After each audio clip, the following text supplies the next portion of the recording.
du côté de la régie exactement Miro ki nga xam ne que moo di Ismaïla Madior Fall amaan na rebondissement allant dans sens xët bu njëkk bu l'observateur la nga koy daal di gis exactement Arfan Ismaïla Madior Fall face à deux témoins à charge, c'est-à-dire une mauvaise nouvelle pour lui ginnaaw ba nga ko daal di placer exactement sous contrôle sous bracelet électronique assigné à résidence exactement. Donc Arfan Ismaïla Madior Fall mi ngi jàkkaarloog ak yeneen témoins yoo xam ni itam ñu koy daal di chargé waat argent liquide, pouvoir et soupçon de corruption au sommet de l'État, entre démenti, contradiction et éclat de vérité, l'audition qui pourrait faire basculer l'affaire par rapport à quoi lu wunu mel nga yàgg jàppoon que ni peut-être lu muy gën a dem ñuy gën a am lu leer parce que yoon ak wàllu yoon soo ba taxaw si benn miir amaan na see am loo xam ne tam amaan nañ kenn xamu ko si naka na ko daal di jàngatee jëm si encore une fois rebondissement yi nga xam ne am na si miiru Ismaïla Madior Fall. Oui, li ma koy jàngatee comme tous les Sénégalais. C'est simple,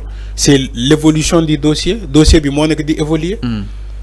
Parce que bu leen fàtte aussi c'est une affaire de corruption présumée. Corruption présumée. Donc Ismaïla Madior Fall nee na wooy waa ji daf ko bëgg a corrompre moom mu bañ waa ji nee na non demeewul noonu dam ko ne dam koy jox 250 millions ma avance ko 50 millions mu woo ma di ma laaj restant mooy 200 millions yi restant waa ji nee na lii la demee. Donc affaire qui c'est une affaire qui oppose deux personnes. C'est un litige. Un contentieux entre moom Ismaïla Madior Fall et comment il s'appelle Mohamed xawma lan bi amoon donc le contrat d'exploitation. Alors loolu moo am fallu donc dossier bi bu demee ba évoluer on s'attend à ces genres de choses on s'attend à ces genres de situation mooy maanaam ay rebondissement ay nouvelles ci dossier boobu. Et donc convoqué waat et moom Ismaïla Madior Fall il a été convoqué devant la cour de justice. Oui, foofu laa bëgg a ñëw ci haute cour de justice boobu. ci haute cour de justice boobu laa bëgg a ñëw. ma ne on attend en ces genres de témoignages on attend à de nouvelles allégations. Alors bu demee ci haute cour de justice boobu di défendre boppam même si la commission d'instruction de la haute cour de justice l'a déjà placé sous bracelet électronique assigné à domicile.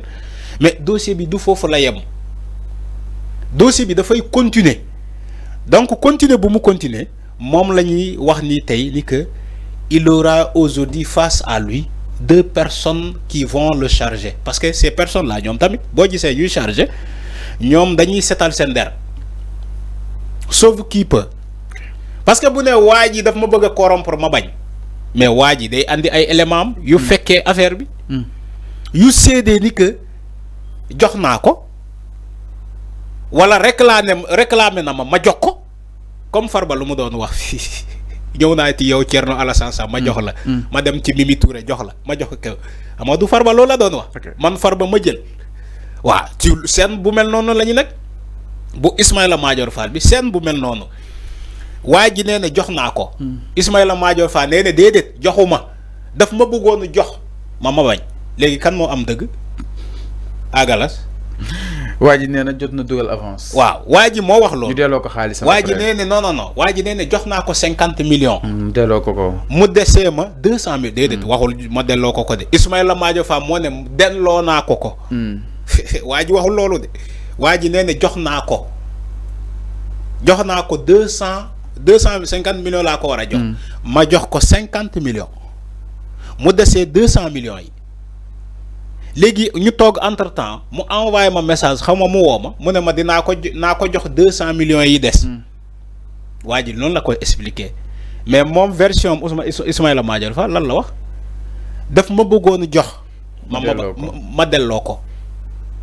Donc de toute façon jàpp na ni y a l'acte de la corruption. L'acte de la corruption est déjà là.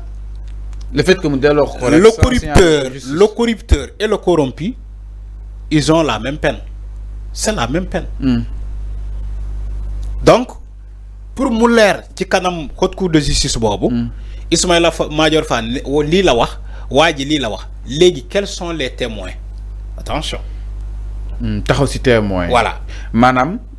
Voilà témoins yi mën nañ ñëw à charge ou à décharge. décharge. Mais une mauvaise nouvelle pour Ismaïla Madior Fall témoins dañoo ñëw à charge. Voilà. Quand même. Débat bi jeex na. Les témoins kii wax na ñu andi témoins ka ne leen yéen ñiy fekkee wala yéen ñiy xam li xam ci kii bi kaay leen ngeen wax parce que yéen da ngeen bokk ñooñu mooy témoins yi léegi témoins yi ñëw ñu porter à charge contre Ismaïla Madior Fall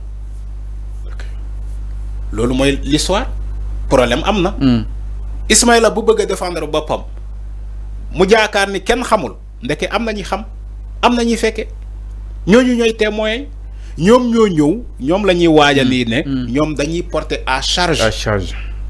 Contre Ismaïla Madior Fall dossier bi Frank Layo jeex na léegi bu ñu chargé Ismaïla Madior Fall. bu fekkee Ismaïla Madior Fall tamit am na ay témoins.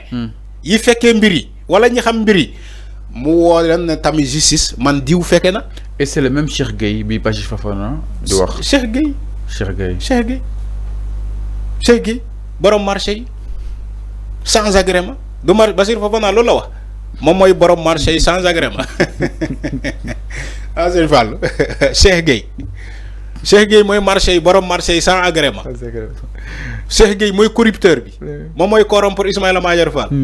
kon waa ji am na doole di Cheikh Gueye am na doole di. Alors, mais enfin, l'audition au 3e étage du palais de la justice de Dakar, mais annoncé de manière décisive et que, entre démenti, contradiction et éclat de vérité, cette confrontation pourrait être basculée exactement le dossier. Nous basculer, nous démentir, les rebondissement par rapport à Ismaïla Madior Fall. Man, li ma mënul comprendre te mënuma ko baal Ismaïla Madior Fall. En tant que ministre de la justice.